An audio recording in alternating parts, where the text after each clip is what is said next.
Hey folks, Chuck here, Hillbilly Half Acre Homestead. I know you guys have seen videos on YouTube already about, you know, making the openings in the top here to invert a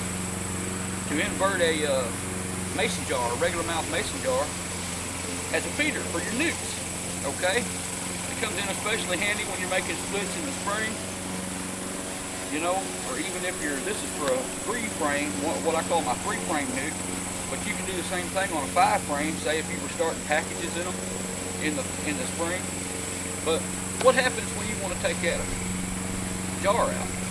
A lot of people may just leave that in there, but I don't like to, because they get all nasty, they attract ants, and you know, it's just not sanitary.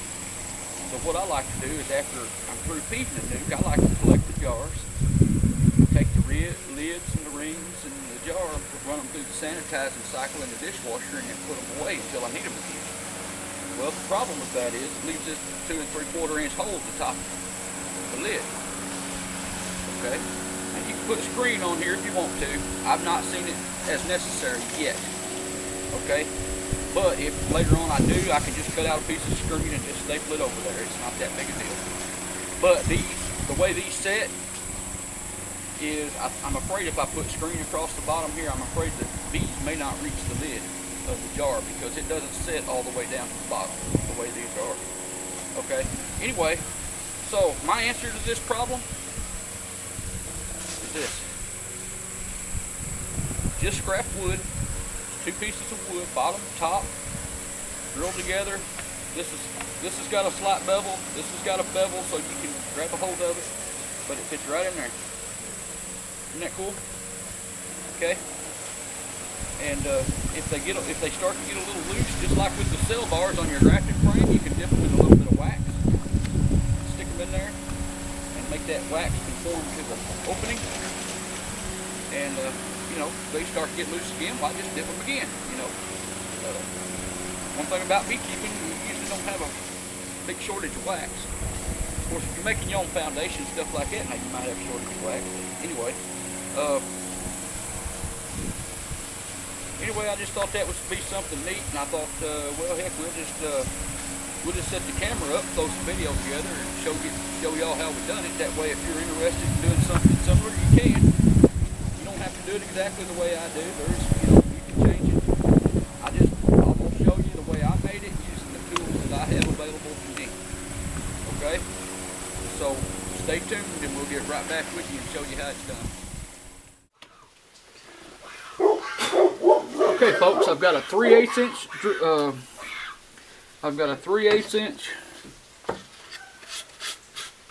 3-inch hole saw chucked up in my drill press.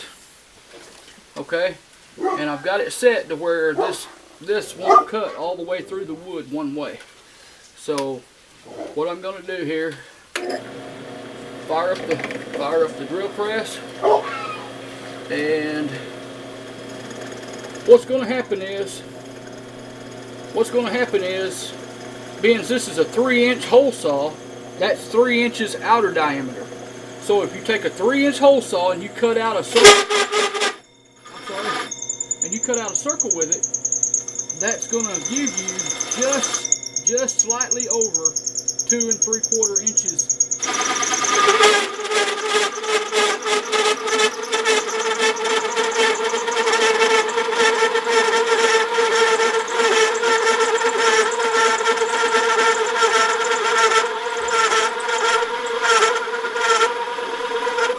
Okay, as you can see, I've set this.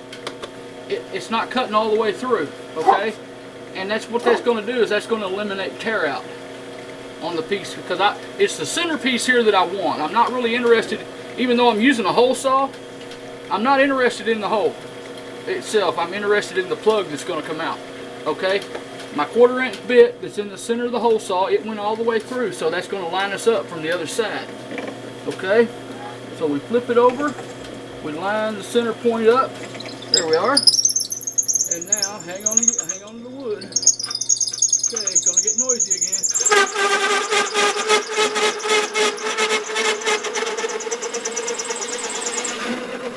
There we are. Okay. See, now that's a 3-inch diameter. This part right here, however, because of the thickness of the hole saw itself, okay, is going to be just over 2 3/4 inches. Got a little nail here, or whatever, that sometimes I have to use to get this out. Okay. Well, we'll get it eventually. Okay, alright. This is our plug, and I don't have my tape measure handy on me. Did you get my tape measure? I think it's on the desk. Get my good one. Anyway, this is just slightly over 2 3/4 inch. Okay? And if you'll remember, 2 3/4 inch was the size of the hole we were cutting in our migratory lid so that we could install standard mouth mason jars upside down and use those as feeders for our mating newts. Okay, so our next step is to bevel this a little bit so that it'll sit down in a 2 3/4 inch hole, but we want it to fit tight.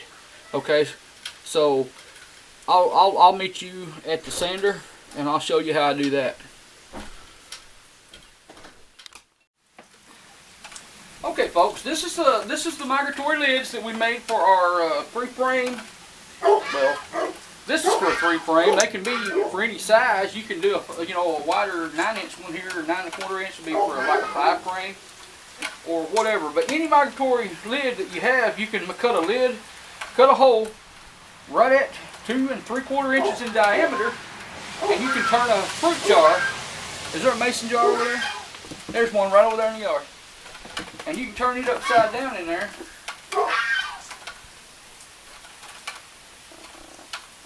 Trusty assistant Austin here is going to get us a jar so I know you've seen a jar before. This is an old, hey, can you remember when they still put Miracle Whip in glass jars? Wow, that's been around a while, huh? Anyway, the way this is cut out, see that one little ridge right there at the bottom of that lid? That just catches if you drill it or cut it at 2 3/4 inches. See that? Isn't that nice? And you got your couple of lids. Okay, so we've been over that before, okay? So 2 3/4 and that fits, alright? But what if you want to take it off?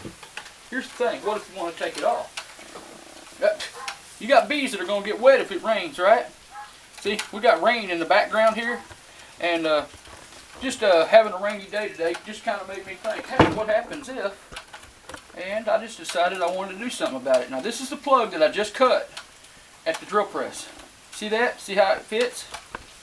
Now what we want it to do is we want it to sit down in there and fit snug. See there? Isn't that neat? Piece of cake. And I'll show you how I did it. Okay. I used my trusty Harbor Freight combination sander. See how I don't know if you can tell by the camera. See how I've got this platform or this table here at the disc sander. I've got it at a slight angle. Well, I keep that. Got a little burr right here on the top. I touch that and knock that burr down in the center so that it'll sit flat. And then I set it flat on this table, put it right up to the dish, to the disc.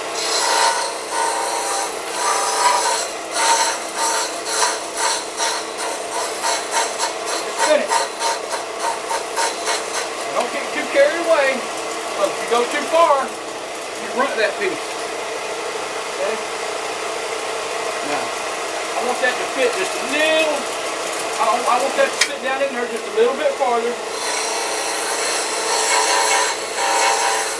Ow! Don't touch the disc with your fingers. It's not a good way to do your fingernails. There we are. Okay. I see one little high spot here, so when you start getting close, you can look for the high spots and just kind of, instead of turning it in a circle, just hit that high spot a time or two and knock it down. Okay? When you're spinning these, you want to do it pretty quick. You don't want to stop and keep your disc in contact with the disc. Keep this in contact with the disc too long, or it's gonna, you can pull it back and then contact with the disc, you're liable, and you do it too long, you're going to get a flat spot. Now see there? See how that sets in like that? That's what we want. Or at least that's what I want. You can do it however you want to. But all you're doing is just putting a slight bevel. You're just making the bottom part just a wee bit smaller than the top. That's all it takes. Okay? Now then, I don't know about you folks, but I've got diabetic neuropathy, and I don't know about arthritis. I probably eventually will have. But these things, once these have been in there a while, and especially if that wood gets wet, it's going to swell up in there a bit, okay? So, what do we do about that? You know, it's going to be tough to get out. See, there's not really a whole lot to get a hold of. Yeah, you can pull it off and knock it out, but what if you got bees in there? You may not want to go to the trouble. You might have some hot bees in that particular box, and you don't want to go grab your veil and everything. And if you pull this off and knock that out, you might get 4 or 5 bees in your face, you know, and you know, that can hurt. So we want to be able to just pluck this up out of there. Okay, well, we'll get back with you shortly, and we'll show you what we're going to do to remedy that problem. Hey, welcome back, folks. What I've done here, and you can see where I've cut some of these little caps. You can see where I've cut them out of this scrap wood.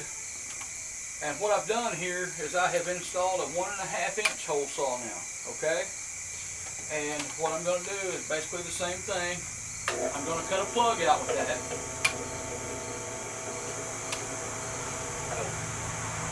Lost the handle off my drill press a few minutes ago.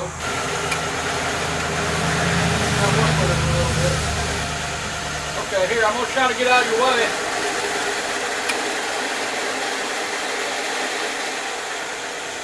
See right there? I'm all the way down.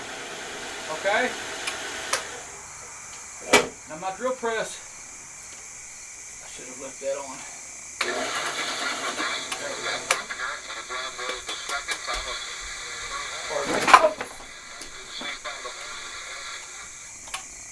That radio always works when I'm trying to make a video. Alright. Here we go. Now, you'll see that was all the way down. See? It doesn't make contact. Okay? And so, that way, I don't have the tear out. So I don't have, just something else I don't have to deal with, okay? So I flip it over. I flipped it over now, lined it up using the 1/4 inch hole in the center with the drill bit.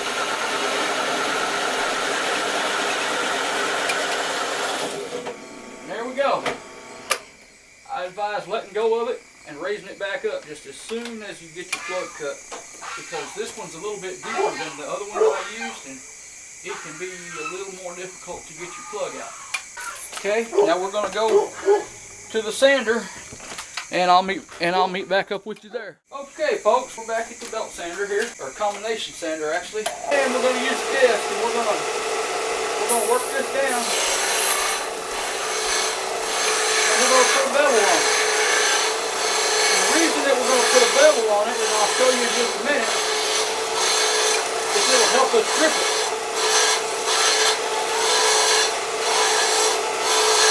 Hold it. See, I've got the table tilted up. That's making my bevel. So there, all I have to do is spin it.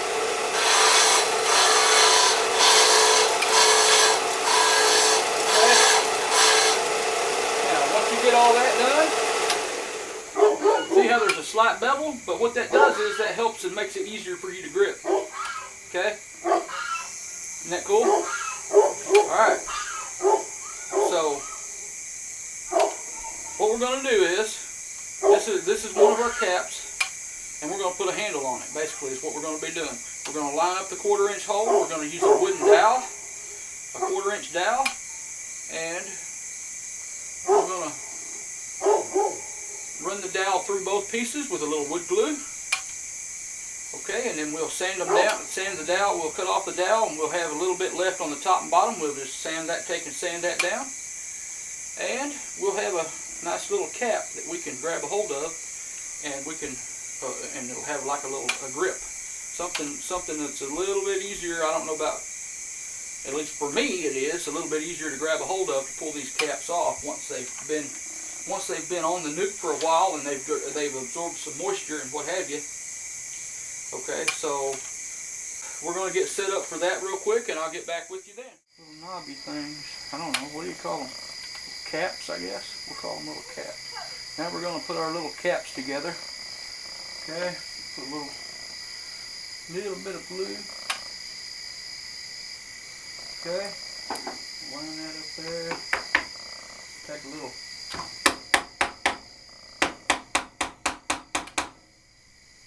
There we are, like that. And we're going to take our little handle here, and we've got some glue there. We're going to put a little bit of glue here on the bottom. I hope you're able to see this okay. Okay, so now I'm going to put a little bit of glue on the dowel.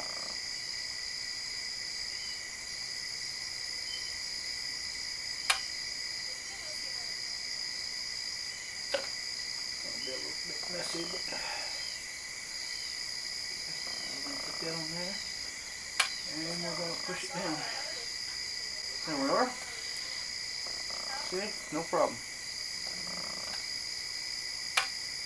Alright, and now, just to say it did, we'll put a little dab of glue around the base of there. Now what I'm going to do, okay, now, that glue is going to set up and dry there. See? Okay. You got a little bit of dowel sticking out. You can leave it like it is. What I'll probably do is cut that off as flush as I can get it.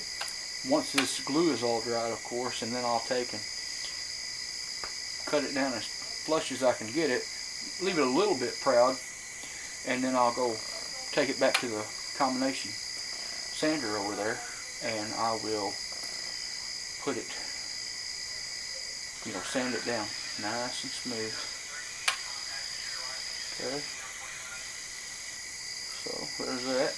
Put a little bit there. It's not really necessary, but it's all going to sand off anyway. So, okay, so don't even see a big need for a clamp. Okay, that's all going to sit together there. Okay, so, that's all it takes. Okay, so now that's going to sit right in there. See there? Sit in there, nice and tight. See? Piece of cake. And we're not going to glue this, obviously, because we want to be able to remove this. See, with that on there, now we've got something to grab a hold of. I have diabetic neuropathy. My hands don't do hardly anything that I want them to do. And this would be good for people with, arthritis in their hands too. I mean, sometimes you just can't grip something real small, or even something. But see, the problem here was not that it's real small. I mean, it's pretty good size. The problem was not really having anything. Oh, see, I almost didn't get that out of there. And after, when you put that in there, and after that's been there, say a couple of months, and it's been rained and dried, rain, dry, this stuff can get pretty tight in there. Okay, so anyway, if you sand these and these are a little loose, or if you look in here and you see little gaps around the edge here,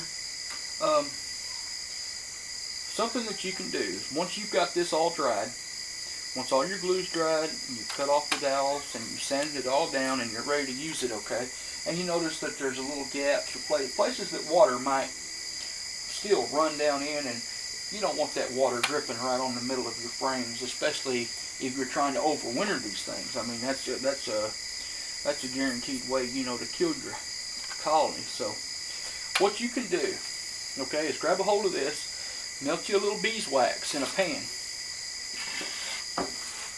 Melt you a little beeswax in a pan and dip this whole bottom portion here.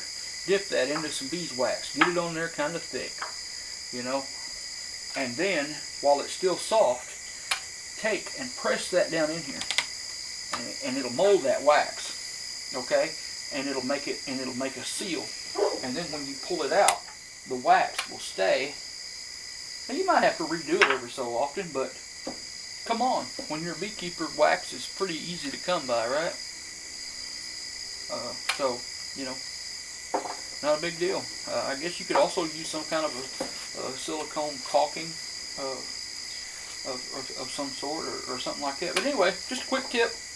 Want to share that with you. Okay, hope this helps somebody. If you have any ideas, ways to improve this, or anything like that, any questions, comments, leave them down. You know, make a comment on the video. Tell us about it. Share it with us. You know, this was just what I came up with. You might have a better idea. I'm always open to suggestions. Okay, like I say, hope this helps. Hit that subscribe button if you haven't already. We'll catch y'all next time, and God bless.